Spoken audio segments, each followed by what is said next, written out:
Gadol Elohai Shiruki Gadol Elohai Kol Echad Yeh Ki Gadol Elohai Gadol Elohai Himei Kosher Ukala Ulehalel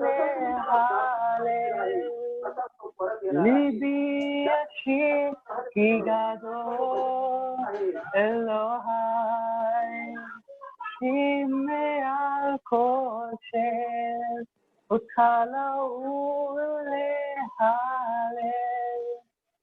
Libi Yashir Ki Gadol Elohai. How great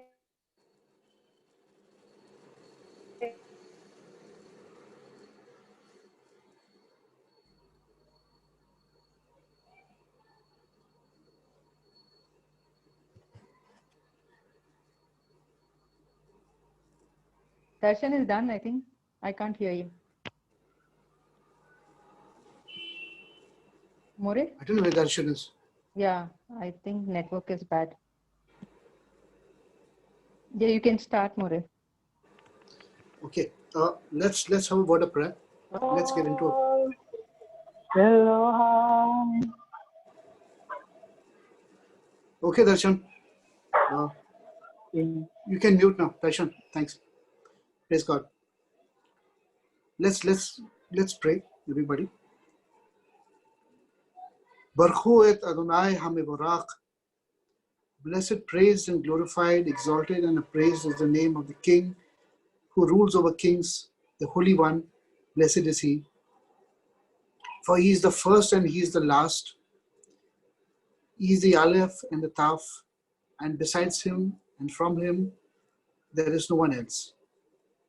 He who rides the highest heavens, with His name, and who exalt before Him. His name is exalted beyond every blessing and praise. Blessed is the name of His glorious kingdom for all eternity. Blessed be the name of Hashem from this time and forever. Blessed are you, Hashem, a God, King of the universe, who brings on evenings with His word, opens gates with wisdom, alters time periods with understanding, changes the seasons and orders the stars in the heavenly constellations as He wills. For you create the day and the night, removing light before darkness and darkness from light. You cause the day to pass and brings night, and separates between the day and the night. Hashem, Master of Legions is your name. May you, the living and enduring God, continuously reign over us for all eternity. Blessed are you, Hashem, who brings on the evenings. Shema Israel, Adonai Eloheinu, Adonai Echad. Baruch Shem Chavod, Malchut Leolam Va'ed. ואהבת את אדוני אלוהיך, ויכל לבביך, ויכל נפשך, ויכל מאודך. והיו הדברים האלה אשר אנוכי מצווך הם. על לבביך, ושננתם לפניך, ודברת בם בשבתך, בביתך, ובלכתך, ובדרך, ובשבביך, ובחומך, וקשרתם לאט. על ידך והיו לתטפות בעיר. עיניך וכתבתם על מזוזות בעיתך ובשעריך. And you shall love the Lord your God with all your heart, with all your soul, with all your strength. Let these matters that I command you today be upon your heart. Teach them thoroughly to your children. And speak of them while you sit in your home, while you walk in the way, when you lie down, when you arise. Bind them as a sign upon your arm, and let them be as tefillin between your eyes. And write them on the doorposts of your house and upon your gates. Father, we just want to thank you. We want to come before you, Father, today, by the strength and the grace of your Son, Yeshua, Lord, that we come together as one people, as one family. We come together as a people, trusting and engrossed in the words of your commandments and your Torah. Father, because of your Son and because of what he has done for us, and because of his unending love for us, Father, that we are collected as one Kehillah today. So I just want to come at this time into your precious hands, Father. that we may be as one people, one heart and one mind, to learn the wisdom and the understanding and the knowledge of your word, that we may be gathered together for your glory, Father. Let's put this time into your precious hands. Father, I pray this in the name of your Son, Yeshua. Amen. Amen. Shabbat Shalom, everyone. Friends, good evening. Good to see all of you all. Welcome. We are in the second portion of More, Genesis. Sam's reading. Oh, yeah. Oh, sorry. Reading. Yeah. So we are the second portion of the book of Genesis, in Parashat Noah. But before we go ahead, we will read Psalms. Yeah. Who's reading? Nina is reading. Nina. Nina, please go ahead. Yeah. Adonai Ori Veishi Mimi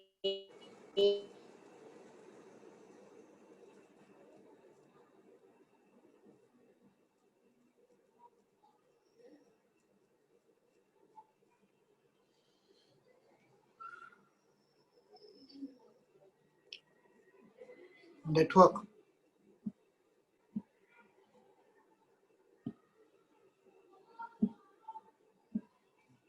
Nina? Ve or Nina, your network is very bad. We can't hear you. Nina, we've not heard you. Your network is very bad. okay. What should I do? I don't know. Okay, just read. Can't hear anything. Just read verses 1 to 4, 1 to 5. Otherwise, you may just keep reading till about 5.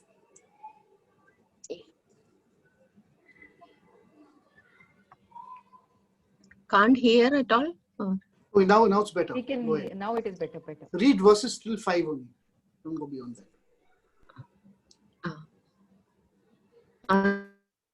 Adonai Ori Veishi Mimi Hira Adonai Maos Chayai Mimei Efkad Bekro Alai Mereim Le Ekol Et Be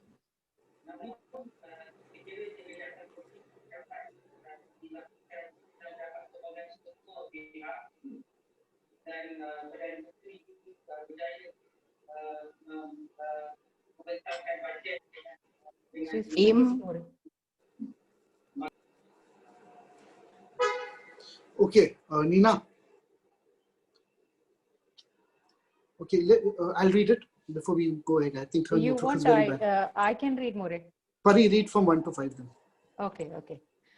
Tehillim Kuf Zain Le David Adonai Ori Veishi Mimi Era Adonai Meos Chai Mimi Efkat Bikro Alai Mererim Le Ekol Et Besari Sarai Ve Ovai Lihema Kashlu Ve Nafalu Im Tekhane Alai Makhane Lo Ira Libi Im Takum Alai Milkhama Besod Ani Ote Ak Akhaj Shalti Me'et Adonai Ota Avakesh Shivti Bevait Adonai Kol Yeme Khai Lakhazot Benoam Adonai Ulvaker Behekhalo Ki Itzpeneni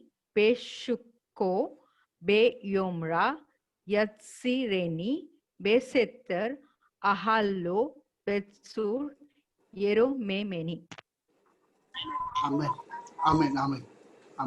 Okay. Okay, so friends, this is a wonderful psalm.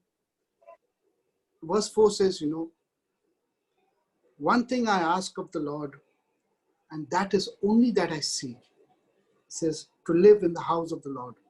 Bishafta, to live, to exist, to reside in the house of the Lord for all the days of my life. It's such a wonderful thing. It's such a plea from the heart It's something that, each one's heart needs to look and to search and to reflect and say, the only thing that I want in life, and the only thing that I ask the Lord, permission, Lord, grant me this one request, that I may live in your presence, live in your house all the days of my life.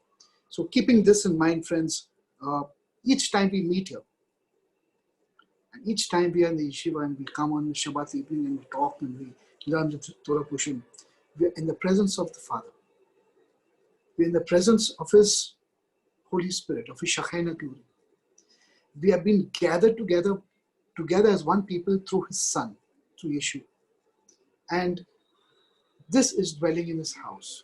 This is the place where we read Mikra, where we pray and where we learn the words of the Heavenly King. So it's wonderful to be here. I'm wishing all of you Shabbat Shalom again, friends.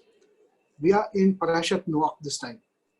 And Parashat Noach is a very, very interesting Torah portion, because there are a lot of fundamental changes which are happening in humanity in this Torah portion. There's a lot to read into. There's a lot to understand. Okay, there's a lot to grasp from this, but something very critical, hopefully we'll be able to bring out today. Okay, so I've asked Dr. Shashi also to be the mainstay and to share with us what the Lord is speaking and what the Torah is speaking to us also. So I'm going to hand this over to Dr. Shashi, and between him and me, I hope we'll be able to contribute to everybody's learning of the Torah. Dr. Shashi, please go ahead. Thank you, More. It's really praise God and thank Hashem for giving us this opportunity to come together and meditate on God's word. So we're starting from actually, turn your Bibles to Genesis chapter 6, verse 9 onwards. I'll read it in Hebrew first. Ele toldot Noach ish Sadiq Tamim haya bedotav et Elohim hit halek Noah. So this is actually the, starts with saying Noah was a righteous man, blameless, almost perfect among the people of his time, and he walked faithfully with God. Okay, so this is actually a wonderful start for a Torah portion and reading. But the previous verse also I found it very interesting. That is the 8th verse, 6th chapter, 8th verse. I'll just read it first in Hebrew. Ve Noach matza hen be'ene Adonai.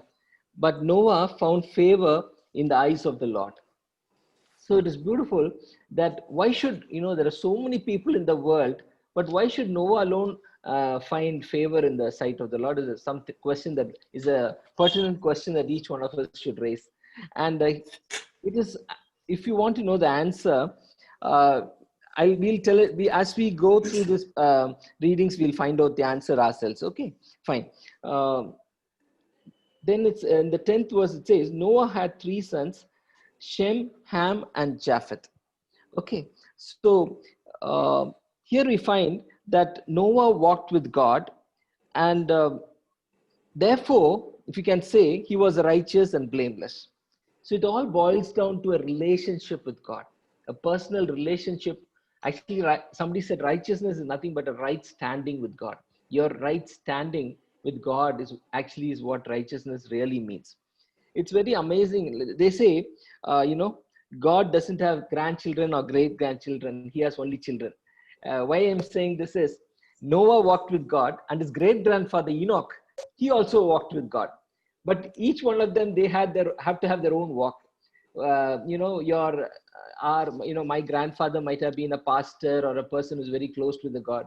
Doesn't mean that automatically I become very close to him. I have to cultivate, I have to develop my own personal relationship with God, which is very, very important.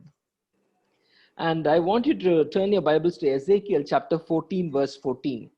Out of all the people in the Old Testament, we read in Ezekiel 14:14, only 3 people are chosen chosen by God, and said Noah, Daniel, and Job.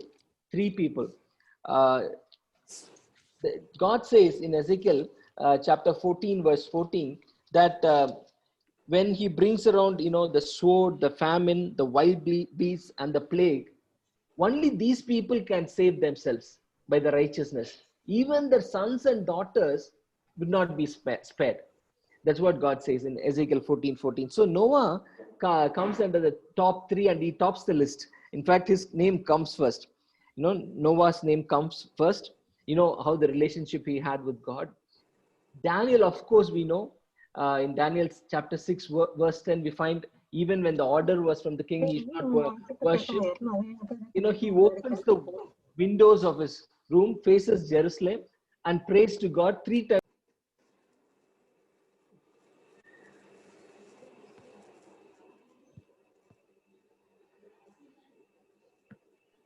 Dr. Shashi, you're mute. Yeah, sorry. You're in mute.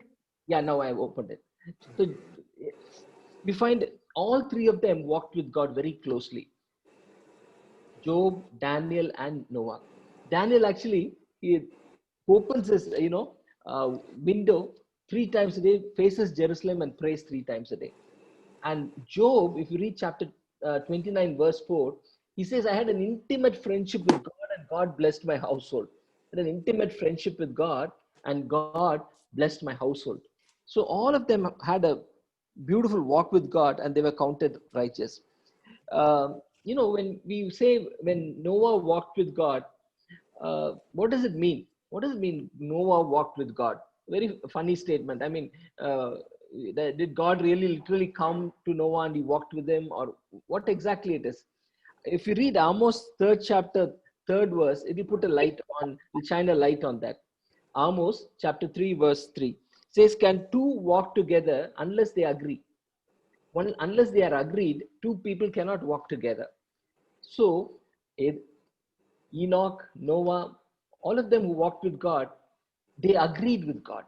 Agreed means not just saying yes, yeah, hanji, not like that. Not saying whatever you say is right. Maybe that, not alone that, but also having an implicit obedience to and total. So, Doctor, what you're trying to say is that there was a covenant between these people with God. Yes. It was a commitment and a covenant. They never just decided. Yes, covenant relationship. Yeah, correct. It was not like they decided, okay, I'm going to, be born again tomorrow, and I'm going to do godly things. I'm going to, start walking in the kingdom of God, and I'm just going to be more Christian-like tomorrow. No, not like that. No. They had a merit. So what do I do for a covenant relationship? What do I do to not just remain a Christian or be a Christian by default, or be baptized, or just start going and following and be a born again believer? I need a covenantal relationship with God, right? Yes. So this is the level of what we're talking about. So all of them had a covenant relationship with God, and that's why they were blessed, and that's why God's favor was upon them. And as Morey rightly pointed out, this covenant relationship is very, very, very important. Okay, moving on. If you go to Genesis, same chapter, 6th chapter, 11th, 12th, and 13th word, we come across in 11th and 13th word, we come across a word called Hamas. It is actually, the world was at that time with the violence, it's a sort of a lawless violence. That is, they were doing violence with impunity, with not being scared of any law or anything. They were saying just, we are not bothered about the law. Law cannot touch us, cannot do anything to us. So we will be violent, and we are not bothered. That's the sort of attitude those people were having. Now we'll know why then God was so angry with them. So this word, in the 11th, 12th, 11th and 13th verse, we see that. And in the 12th verse, we see there was a connection between the earth and man. The connection between the earth and the man. The earth, they say the earth was corrupt and it was bad, and therefore, and man also, because the man was bad, the earth became corrupt, and it's a vicious cycle. And because the earth was corrupt, then again man becomes bad, and it's a positive feedback, like vicious cycle going on. And as Morey often taught us, these two are inseparables. The earth, Adama, and man, Adam, cannot be separated. These both cannot be separated. And that's what we find here. Because of the corrupt practices of the men there, the violence and the corruption that was in man, the earth became bad. And because the earth became bad, the man could not get any returns from the earth, and the earth was cursed. And in fact, later on, when we see God repented that he had to curse the earth and destroy so many animals because of the human beings. Okay, fine. So then moving on. Just one second, Doctor. I just want to take that thought which you just put up and try to elevate it a little more. The relationship between the human and the earth is so critical to understand everything. Right? Yes. This is what you're trying to amplify, that the relationship is so critical is because whatever a human does, thinks, acts, or does on this earth, it directly affects the symbiotic nature between man and the earth. It affects nature. It affects everything. So when man is abusing the earth, the earth now is getting corrupted because of the influence and because of the effect of man's impunity and man's sin on the earth. Yes, Correct. Yeah, that's very true, because that's what we have seen in this chapter. What has happened was the whole earth had to be destroyed because of men, and the animals also died, so many of them. Correct. Now let's take this point a little ahead. Adam was formed, he was created in the spiritual realm, but he was formed from the earth. Correct. That means there is an element of earth in Adam, and you, me, everything. If we are doing nonsense and sinning, the earth element inside of us has direct relationship to the earth. Correct? Yes, Maureen. So when Adam sinned, it's not that he fell from grace. The entire sphere of earth, earth, this thing in him, his fall also brought down the earth with him. Everything fell with Adam. Likewise, when you and me and all of us are doing nonsense in our life, we are plunging the physical creation of earth to deeper and deeper and deeper levels of darkness and corruption.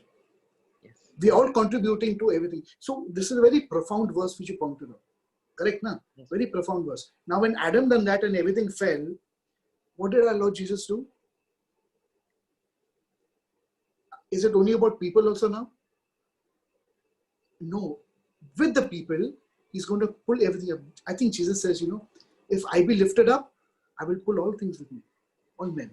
And when people are lifted up, the earth also will be lifted up with people.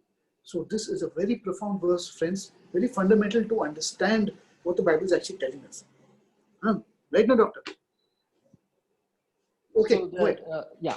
So here we find there was, as I said, Noah did everything that God commanded him. There's something very fantastic thing about Noah. See, those days there was no rain at all.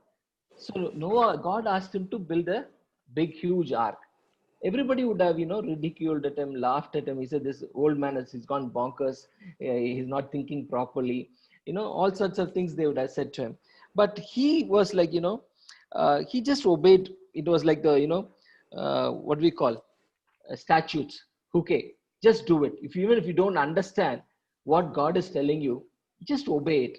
And that was exactly what we read in Genesis chapter 6, verse 22, that Noah did all that God commanded him in Genesis 6:22. And again in Genesis 7 chapter also that verse comes, that he did everything that God, commanded him to do. But you see, God actually didn't suddenly bring about this disaster. If you see, he was very patient. That's what we read in 1 Peter 3rd chapter 20th verse. God was very patient. In 1 Peter chapter 3 verse 20, we read God waited patiently, and almost till the ark was completed. Say almost 120 years I think it took for the ark to be built. God was very patient, and not only that, 120 years. What do you think Noah was doing besides building the ark? What else do you think Noah was probably doing besides building the ark? Preaching. Preaching. People would have come and ridiculed him, and he was said, "Hey, guys, listen, this is what's going to happen, and the Lord's going to destroy." He was, by default, he was preaching, and people were ridiculing him. They never listened to him. You know, it reminds me so much of, you have these the bigness of what we offer today. You know, the prosperity gospel and the big churches and everyone's preaching and preaching. But no one is hearing. No one's really hearing. After so much of preaching, who was saved? 8 people. Correct, na, doctor? Yes, only 8 It's people. amazing. Only 8 people. It's amazing. After all that he done, after 120 years of preaching and building, 8 people were saved. Unbelievable. Okay, go ahead. Just a thought. Yeah, that's what it says in Genesis chapter 7, verse 13. Only 8 people, as More was telling, no? Noah and his sons Shem, Ham, and Japheth, together with his wife and the wives of his 3 sons, entered the ark. This number 8 is quite significant in the Bible. Actually, it means a new beginning. New beginning is always the number 8. If you say Gamatya, it means that something of it. So God had planned that only 8 people would start in the new earth and new beginning that will start from there. So it is something very interesting. That number also was quite a revelation. Then we'll go on to Genesis 7:16, 7th chapter, 16th verse. So Noah builds the ark, everything according to specification. All the animals get in, and everything is fine. I mean, everything as the Lord was said. Then there's a verse which says in Genesis 7:16, then the Lord shut him in. Then the Lord shut him in. It means inside the ark. Okay. What does that mean? If the Lord shut Noah inside the ark, the Lord is outside. Noah and the other 7 people of his family and all the animals are inside the ark, and the Lord has shut him in. The Lord God, the Father God, I was just imagining, it's just a revelation that came to me like a sword. The Father God is outside executing judgment. Okay, he doesn't enter the ark. The ark is Jesus Christ. He's the ark. So inside the ark, you know, is Noah and the people who are saved. Noah, actually, you know, the main meaning of Noah is comfort. It's a comforter, Holy Spirit. So the Holy Spirit has guided the people, the 7 people of his family, into the ark, that is into Christ. And the whole Trinity picture, along with the people who survived, who had believed, comes into this picture very beautifully. What do you feel about this, More?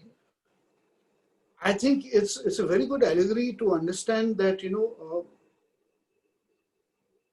in fact, the name of Noah, which means comfort, right? From where we get the word menucha, comforty. From where also you get the nakhamu, comfort, be my comfort, be a comforter. And I think we read in the book of Isaiah where God says, comfort ye my people. But how do you comfort people? How is a person comforted? Who is the great comforter? Is the Holy Spirit, as you said. So, to have real comfort in the kingdom is only by the power of the Holy Spirit. Only when He comes, you can be comforted. But it's very interesting why Noah has been given this name. So the question is, what is the fundamental change of humanity before Noah and after Noah? The fundamental changes, I think, before Noah, the judgment was immediate. That the sin comes, but whereas after Noah, God is. So that judgment or grace, right? Yeah. Grace also was there during Noah's time. So God looked at Noah and said, okay, through you, I'm going to pour out more grace on this world. Rather than being fully judgmental and absolutely judgmental to the generations before him. Because if God had to continue, you know, just destroying, there would be no purpose of all creation. That's what, there's a beautiful verse in Habakkuk chapter 3 verse 2. It says, in your wrath, remember mercy.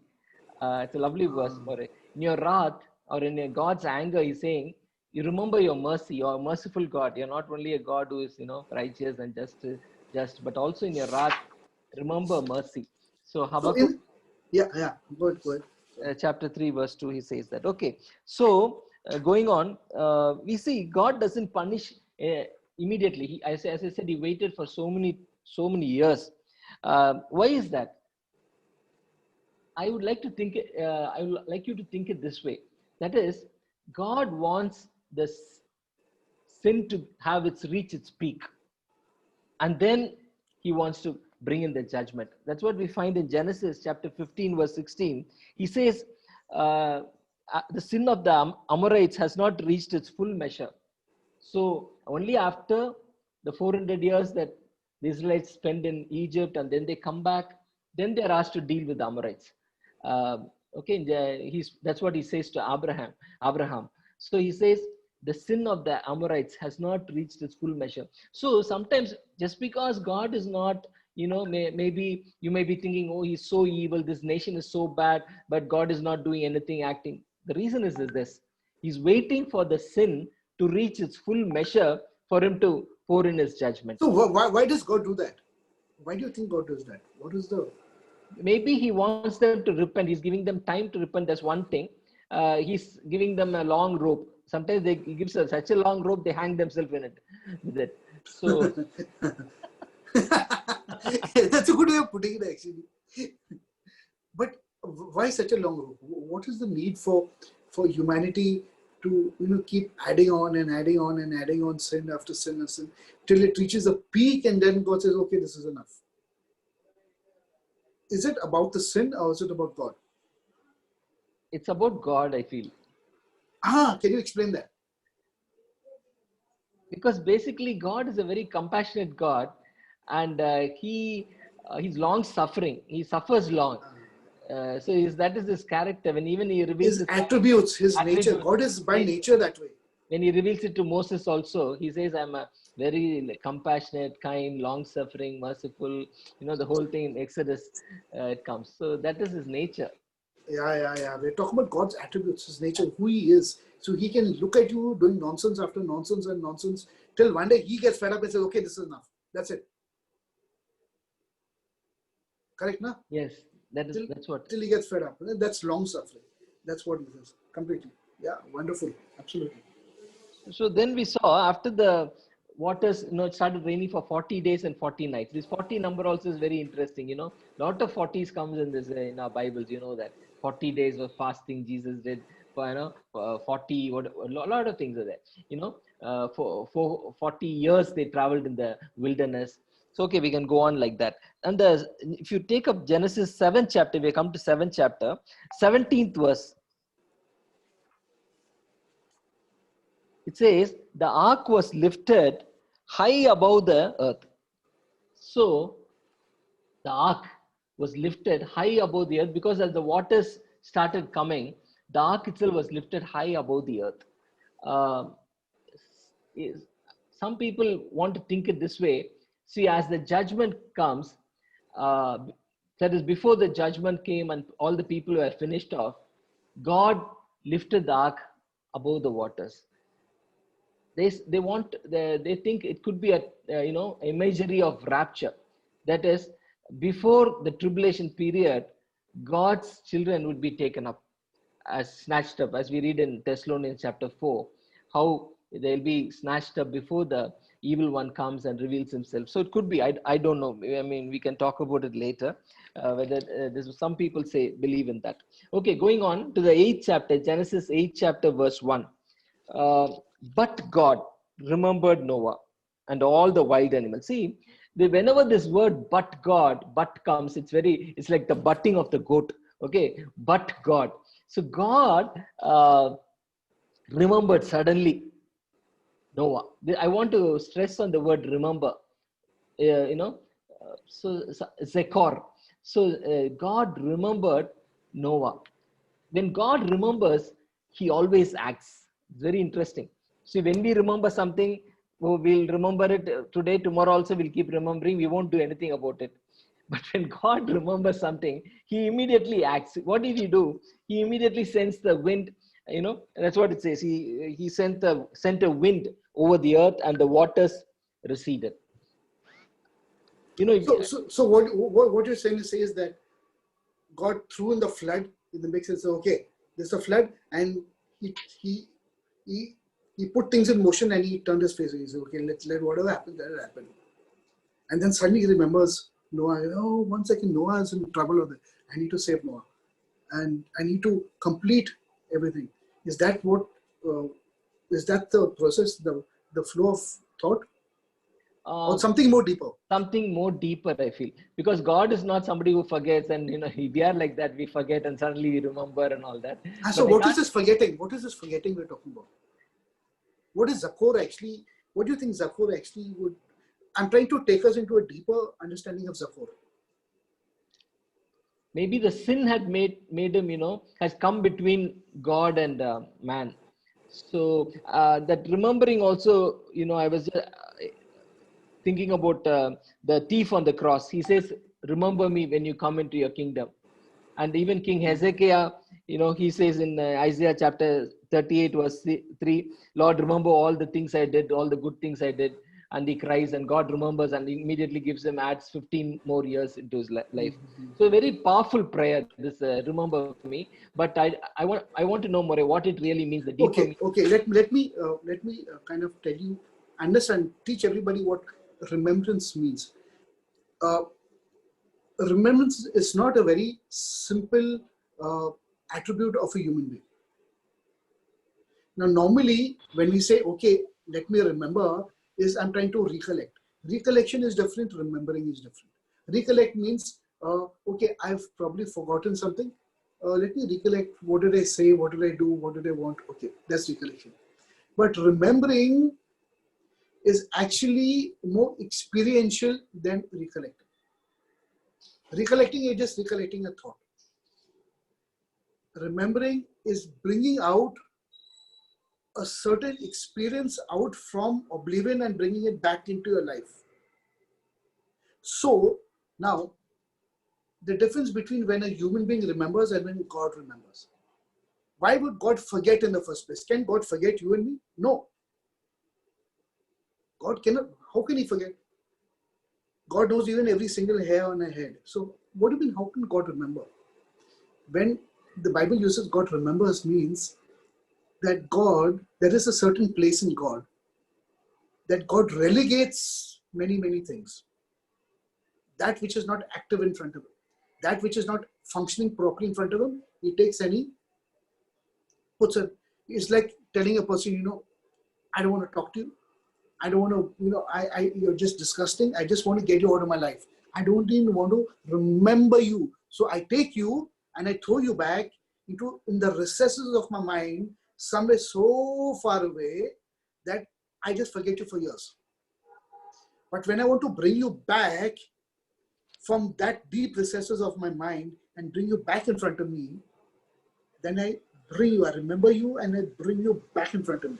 So when this is the attribute of God, when we are in a state of spiritual impurity and sin, God just takes all that which is disgusting in front of him and just throws it into a recess somewhere inside his psyche, in a place where God is created, where he just takes and he throws everything that he doesn't want to look at.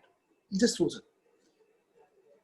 In this case, when it says God remembered Noah, is because God was busy resettling the world. So he took Noah and he just put him in a place and just in the place and kept him there. He said, okay, just be here and let me concentrate on what I'm doing right now. And when the time came, he said, okay, let me just bring him back. So there is a place inside God. Listen to this, friend. There's a place inside God where God can just relegate you and say, okay, this is exactly what he's done to the Jewish nation right now. He's relegated them for a certain time. He said, 1 second, the covenants, the promises, everything's been given to you all. But if I'm only going to work with you all, the nations are not going to come in. So he's taken the Jewish people and he's relegated them to a certain place. And now he's working with the nations through his son. And when the fullness of the nations come in, Paul talks about the fullness of the nations coming, then he will relegate, then all the promises of Israel will come to fruit, because he'll bring back, he'll remember, and he'll bring them back for their role. So remembrance has got a bigger, play among the attributes of God.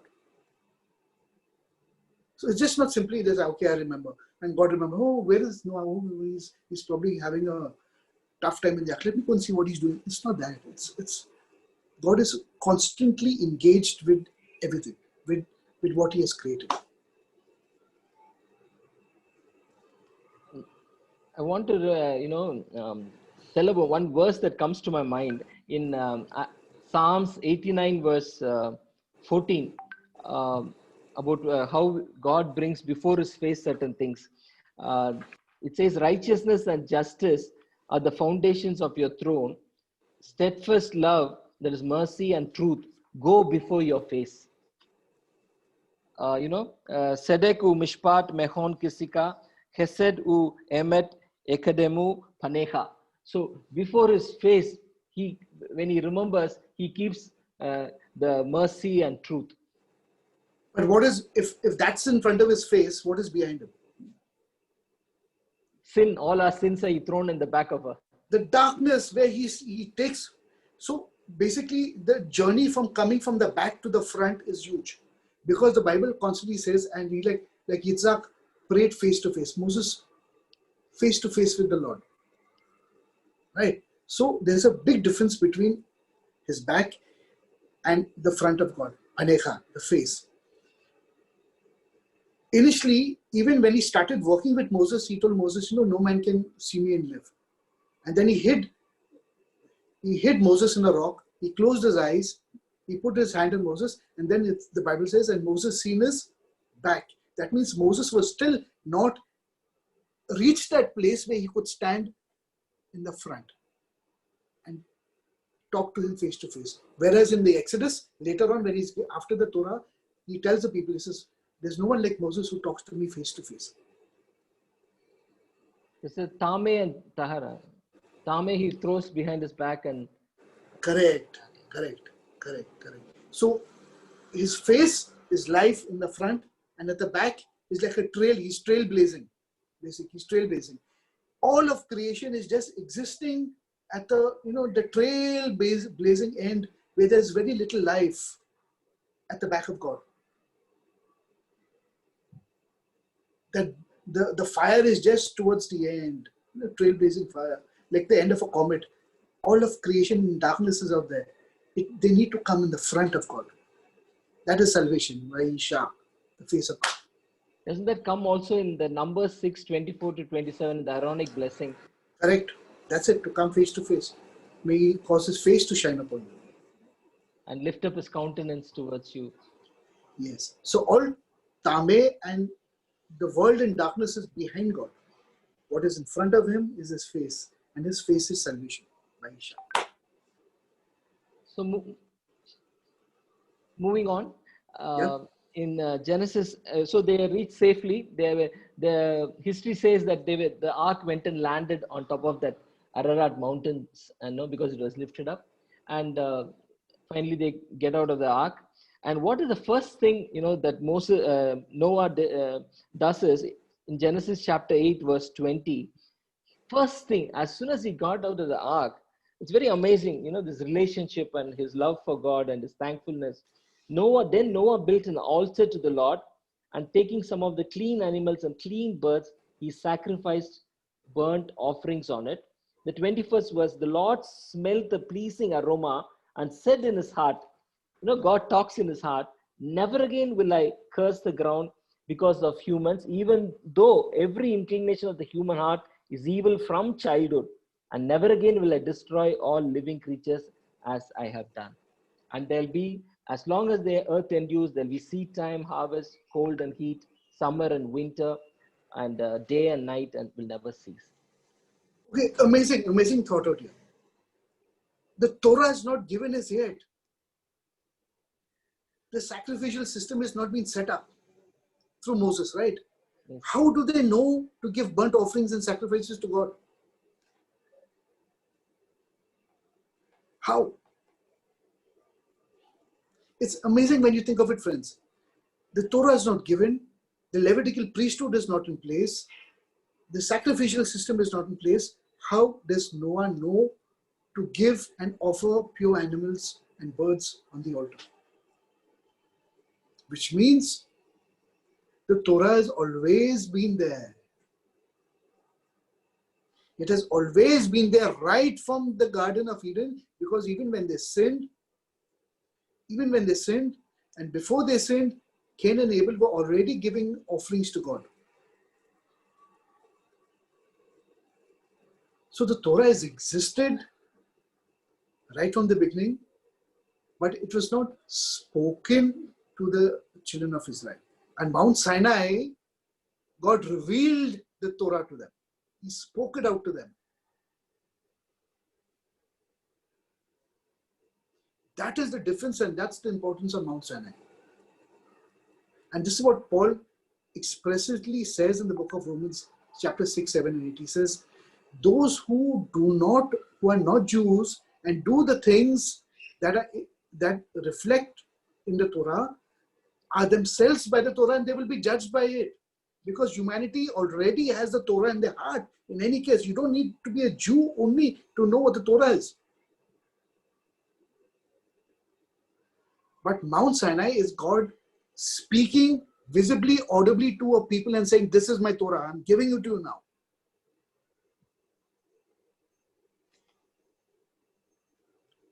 And then a wonderful promise that, the sun will rise, the moon will rise, the moon will set, the sun will set, seasons will come and go. God is not going to destroy this world. And I'm sorry to say, I got bad news for all these prophetic doom, naturalists. Forget the prophets, doomsday prophets. I'm talking about all these people, environmentalists who say, in 20 years the earth is going to be destroyed. What are you talking about? The Bible says God will never destroy it. God says he will never destroy it. There may be a huge earthquake, 1 million people will die, I can understand that. But as long as there's seed time and harvest, and there's the sun and the moon, God will not destroy. God can't go against his word. Go ahead, Pastor. Go ahead, Doctor. What else you want to talk about this? So, shall we go on to the next chapter? Yeah. Genesis chapter 9. This is actually Genesis chapter 9, 1 to 7. Actually is a repetition of Genesis chapter 1, verse 28. That is at the creation. Perfect. You hit the nail on the head. So that's when God says, if you turn your Bibles to Genesis 1, 28, the same thing God will be saying. God blessed them and said to them, be fruitful and increase in number, fill the earth and subdue it, rule over the fish in the sea and the birds in the sky, and over every living creature that moves on the ground. But this is what he told Adam also. Yes. So, in Genesis 1, there was darkness and there was water, and the Spirit of God moved on the water. In Genesis 6 and 7, there was water on the earth, and the Spirit of God and the breath of God also moved parallel, right? And then the water receded, and then plant and vegetation started coming up. So what did God do? We are looking at a recreation story of everything. A second creation which is happening. But I won't use the word creation. I'll use the word that God, although he destroyed the physicality and the resemblance of what was on the earth, on the tavel, on the earth, but the essence, the edzem, the seed, the essence of life, he kept in the ark and in the earth. So once the water receded, that regrew all over again. But look at the compassion of God. God saved every animal and saved humanity, 8 people. But the seed, the essence of a human, God saved. Why? Because he could have destroyed everything and recreated everything all over again. Science tells you, the world has been destroyed so many times, and each time the world is destroyed, a new kind of life is sprouted from it. What nonsense are we talking about? God has kept compassion, kindness. God has kept back the essence of every living thing that he created. Look at the love of God. If he created an ant in the book of Genesis, he saved the ant, the essence, the DNA, the whatever you want to call it, the etzem, it's called etzem in Hebrew. He saved that in the ark because he never wanted to destroy what he has created. It's unbelievable.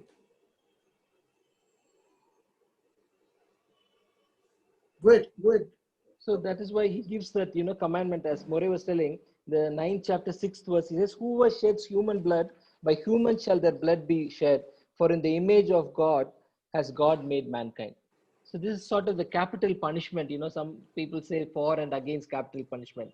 But God in this verse says, if somebody sheds another person, he brings the sanctity of life and how he holds a human life very precious in his sight. So he says that if a person sheds a human blood, intentionally and knowingly, then he has to, he has to undergo the punishment.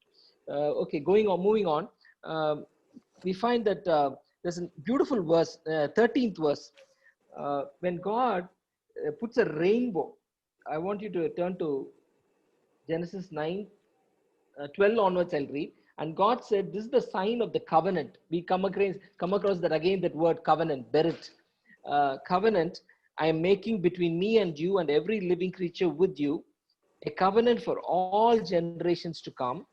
I have set my rainbow in the clouds. Why should God say, I have set my rainbow? Why could he could have said, I have set a rainbow, I have set rainbow in the cloud. He never says that. He says, I've set my rainbow in the clouds, and it will be the sign of the covenant between me and the earth. No, 1 second. Doctor, he uses the word clouds or cloud? The clouds, it says. In English, NIV, it says clouds. Are you sure? Let me read the... It says cloud. In the Hebrew, it says Be Anan, in the cloud. So which cloud are we talking about? It's not talking about the rain clouds. It's talking about I've set the rainbow in my cloud. When Noah was doing the sacrifice, built the altar and doing the sacrifices. The cloud of God's presence. That's correct. Now you're getting to the point. And where is this promise fulfilled then? Where do you think this promise is fulfilled? In Revelation. No. Manna. In the book of Exodus. Exodus. When, correct. Cloud. Yes. Protection. But precisely that when the high priest goes inside to sprinkle the blood and he raises the incense, God says, I will appear in the cloud. Look at, and where is that cloud? It's on the mercy seat. It's on grace. Beautiful. So this promise is not talking about, this cumulus clouds and this rain clouds. It's not talking about those clouds at all. It's saying, when I descend on the earth because of love and grace, because I'm going to show grace to all of humanity, and my cloud, and that the Shekinah glory cloud descends upon the earth, on the mercy seat, on the ark of testimony, this is what it is talking about. Unbelievable. In a story of the flood, we're talking about grace. And the world now is different from the world before the flood, because before the flood, it was strict judgment. Now God says he has recreated the world, as we've seen, and this recreated world is more tolerant to the vulnerabilities of humanity and to sin. So therefore, God says, I'm long suffering. You can carry on for the next 50 years doing nonsense, and I will look till one day I will punish you. But before the flood, God punished immediately. You're looking at grace in New Testament. Grace has started here. Beautiful. And I just wanted to add one more thing about this rainbow, which I saw very interesting, just to add on to what More was telling. In Revelation chapter 4, verse 3, we see a rainbow right at the throne. I'll read that presence. And the one who sat there had the appearance of jasper and ruby. A rainbow that shone like an emerald encircled the throne. Revelation 4:3. See, the same thing. That's why he says my rainbow, because it is the rainbow that's circling his throne. It is the Zohar. It is the radiance of God whose his light which is coming out in the form of a rainbow. And that is what God says, I'm going to descend in that cloud in my Shekinah glory. So now we are looking at two things out here. The presence of God is different from God himself. Please understand this. There are only 10 times in the Bible that God would have descended on this earth, out of which 9 times he has already come. If you count, and God, the Lord descended, and the Lord descended, the Lord descended. The last time God is actually going to descend on this earth is in the book of Revelations. All this time, whenever you read, is the presence of God, presence of God. God has the propensity to send his presence, his essence of who he is on this earth, but not himself. So whenever we experience the presence of God, the Shekinah glory of God, that cloud glory, it is only his glory, it's not him. But that glory is also him. It's unbelievable when you think of all these things. The level of Torah, what we're reading on this, it's very high level. Yeah, Doctor, go ahead. So then we come on to a very interesting this thing about the sons of Noah. See, on the 9th chapter, from 20th verse, he says, Noah, a man of the soil, proceeded to plant a vineyard, and he drank too much of it. And then what happened? He got drunk and he debased himself. Yes, debased himself, and his clothes slipped from its position. And you see, he had 3 sons, Shem, Ham, and Japheth. So the middle son, Ham, sees it, and he laughs at it, and he goes and tells his brothers, Shem and Japheth, that the older brother Shem and the youngest brother is Japheth. So what they do, very interesting thing they do. They take a cloth and walk backwards without seeing the father's nakedness, and then covers Noah. Noah gets to hear about it the next day, and he curses Ham, and he says, "Cursed be Canaan." Canaan is the tribe from Ham. The lowest of slaves will be to his brothers. He also said, "Praise be to the Lord, the God of Shem. May Canaan be the slave of Shem. May God extend Japheth's territory. May Japheth live in the tents of Shem, and may Canaan be the slave of Japheth." Doctor, I have a problem out here, and everyone should have a problem out here. If Ham is the one who's done the nonsense, shouldn't he be the one who's cursed? Why does he have to curse Ham's 3rd son? Or 4th son, in fact. Who's Canaan? Who's Canaan in this entire picture? Ham's 4th son. But why is his 4th son? I mean, if I do nonsense and God punishes my 4th son, I mean, what rubbish is this? Do you understand? I have a problem out here. And people have not realized this problem. Ham is the one who uncovered his father's nakedness. And Noah goes and curses his 4th son. Why? Did you stumble on this? Yes, I also wondering why, because I thought... Okay, now let me explain this to everybody. Listen to this, what I'm going to explain to you. You read verse 10, right? Verse 20. What did verse 20 say? Noah, a man of the soil. Okay, man of the soil. What does it proceeded say? to plant a vineyard. Noach ben Adama. Right? Or what does it say? Noach ish ha-Adama. Right? Now go back to chapter 6.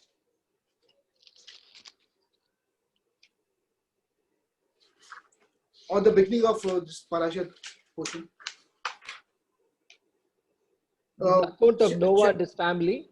Noah was a righteous man, blameless. 1 second. He is called Ish Sadiq out here. Ish Sadiq. Why in chapter 9 he is called Ish Adama? What has happened to Noah now? Noah was a righteous man and suddenly he is a man of the earth. He is given into Nephish. Now you have said the right thing. You hit the nail on the head, Doctor. Noah was righteous in the sight of God. He was a righteous man because he was living in the spiritual realm. He walked with God. But what happened in the ark, that he has to come out from the ark stumbling, and then the Bible and Torah tells us he's Ish Adama. He belongs to the earth. Something happened to Noah. Something has happened to Noah. So he does all this sacrifices and this thing, and he blesses God and everything. And then what does he do? He goes and plants a vineyard. To get drunk. To literally get drunk.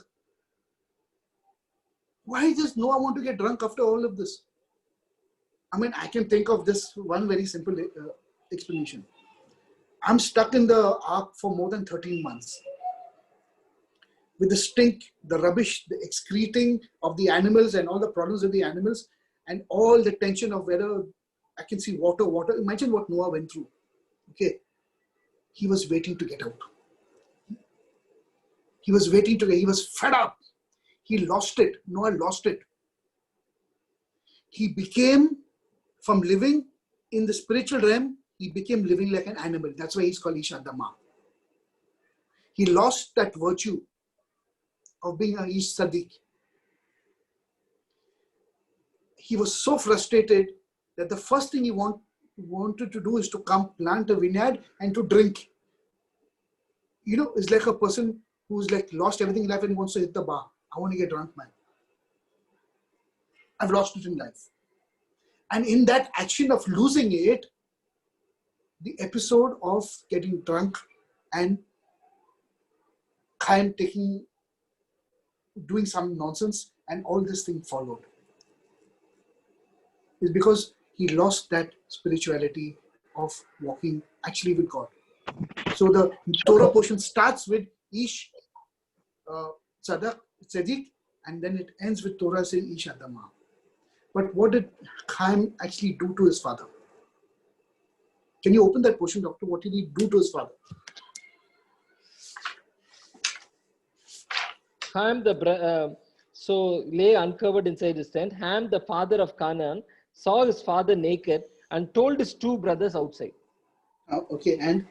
But Shem and Japheth took a garment and laid it across their shoulders. Then they walked in backwards and covered their father's naked body. Their faces were turned the other way so that they would not see their father naked. And 24 is the key verse. What does it say? When Noah awoke from his wine and found out what his youngest son had done to him. Done to him. Listen, the key is done to him. Chaim didn't do anything. If our traditional way of thinking is that Chaim done anything, we are thinking that Chaim never done anything to his father. At the most, he must have gone, seen his father naked, made fun of his father, and this thing, that thing, came and told his brothers.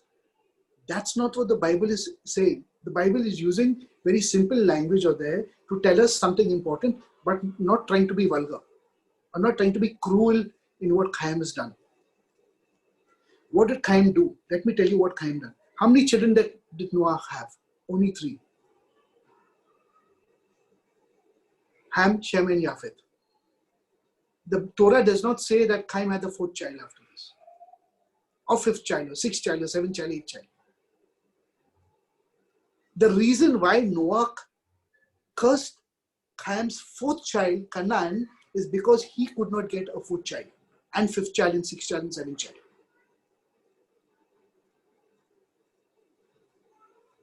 So Noah has done something very harmful to his father. Chaim has done something very harmful to his father. The Bible is not telling us this in very explicit terms. When Noah opened his eyes and realized that what his son has done to him, he has done something to his father. And now let me tell you what he has done. He has harmed his father. So the sages go on to say that in all probabilities, he castrated his father. Why? Because of jealousy that I want to inherit the earth. I already have 2 brothers. I don't need more brothers. There was something in play out here. And Canaan, that is why when God seen and Noah seen the sin of Ham, he curses his progeny. He says, this child, Canaan, that is going to inherit the land of Israel one day, this is the play that's going to happen all over again. So,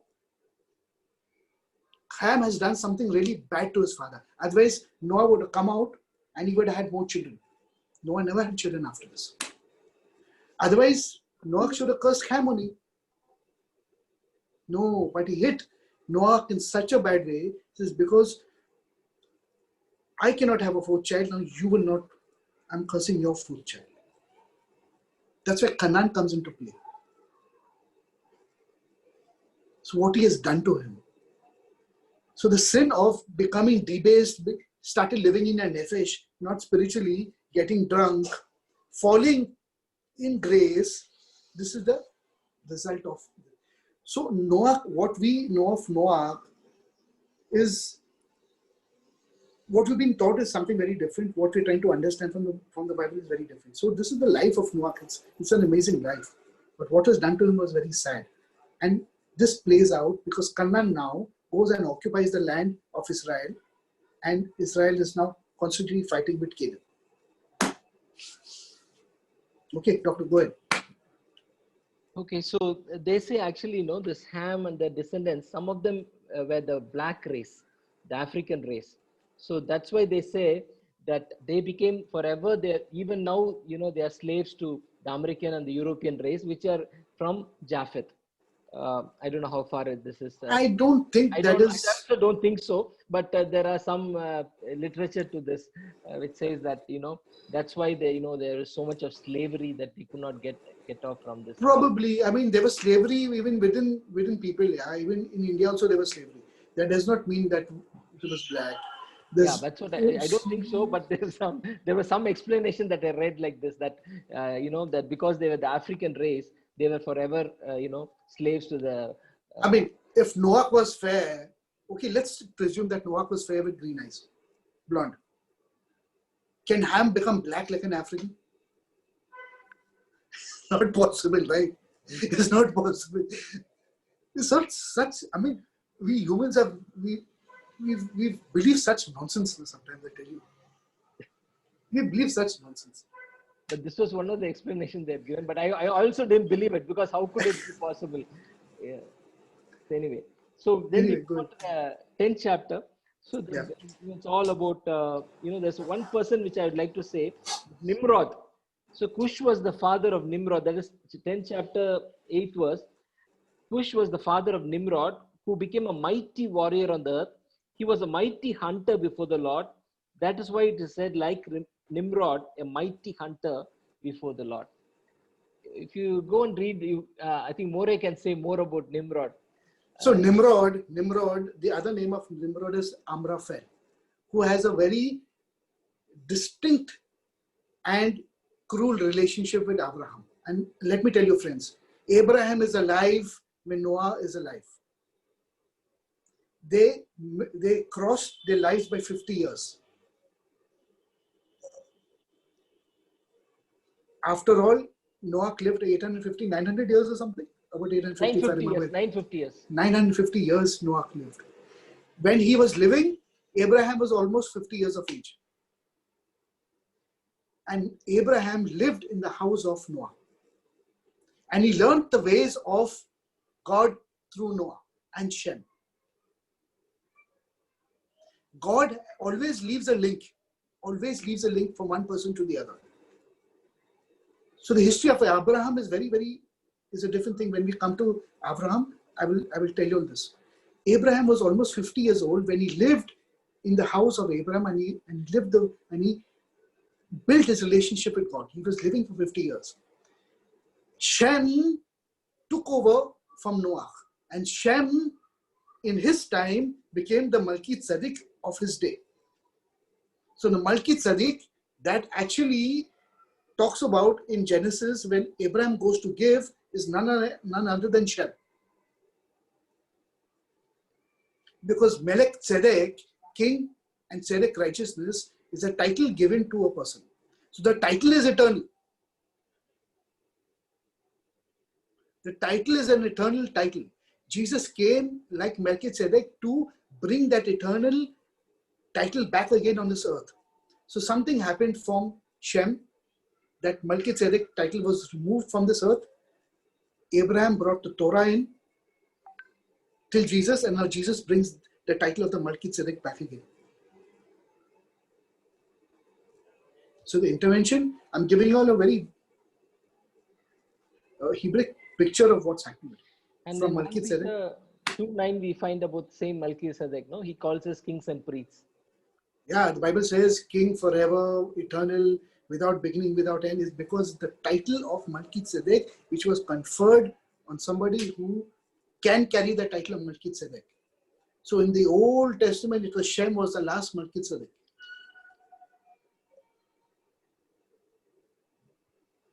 Then it was conferred on to Abraham.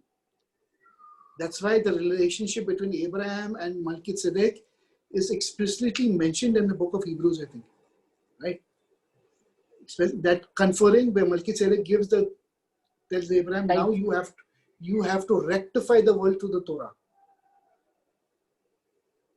And then now we have the order of Melchizedek coming back again through Yeshua. Because Yeshua, the eternality of that title, of that kingship, comes back through Yeshua. Sort of passing on the torch. Yes. So now moving on to the 11th chapter, we are coming to almost the end of this Torah. The Tower of Babel. Babel actually means confusion in Hebrew, something resembling to the word confusion. See, the whole world was one language at the time and a common speech. As people moved towards the east, they found a plain in Shinar and settled there. The Shinar is Babylon. That is a plateau. They find it and they settle there and they say, come, let us make let us build brick and stone. We'll build, a huge tower for ourselves. So that, look at what they say in the 4th verse, 11th chapter, 4th verse. They said, come, let us build ourselves a city with a tower that reaches to the heavens so that we may make a name for ourselves. Otherwise, we will be scattered over the face of the whole earth. Doesn't it, just like what Lucifer was saying, I will lift in Isaiah 14:14, I will lift my name high above the heavens. I, there are 5 times he mentions I. So the same spirit of Lucifer is work here, and they keep talking about themselves.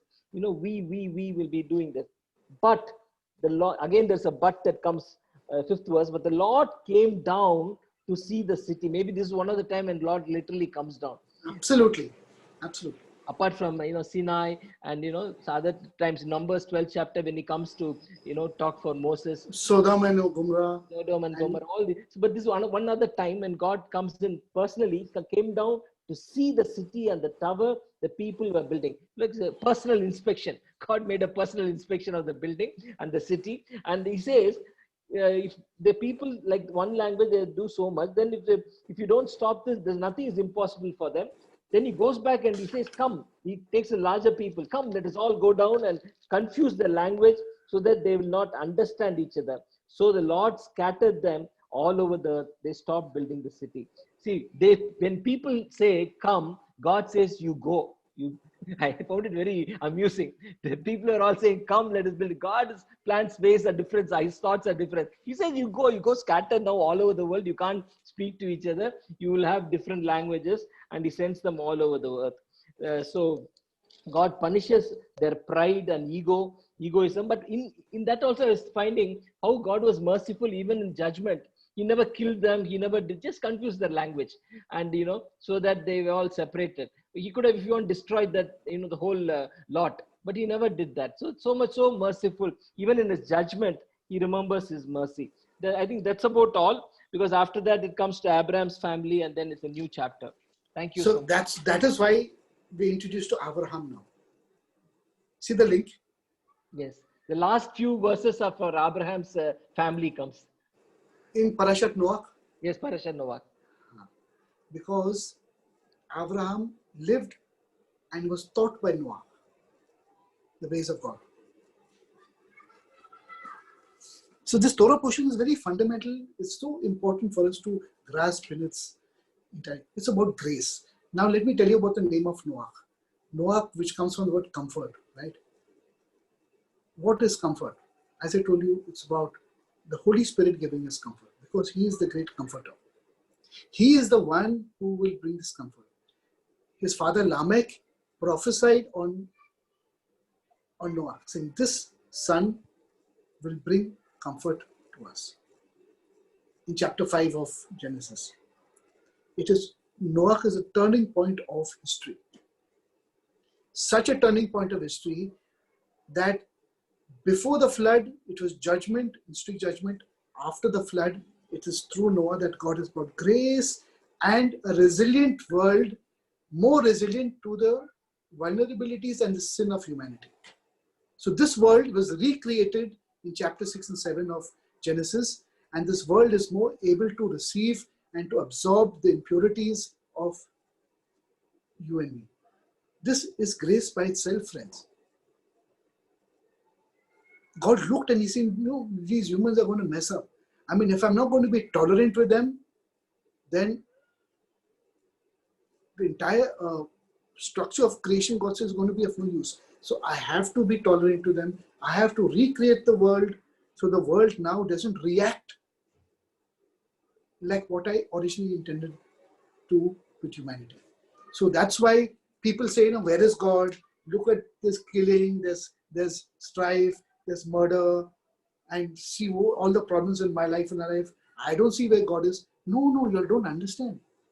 God has refrained himself from this world with grace, saying if he does not, oh my. And he's given us this time, so much so that to end this episode, he has to send his son to end this thing. And it is only to grace, to Noah. What started with Noah, it is only to grace that he has to bring an end to this world that is not functioning properly.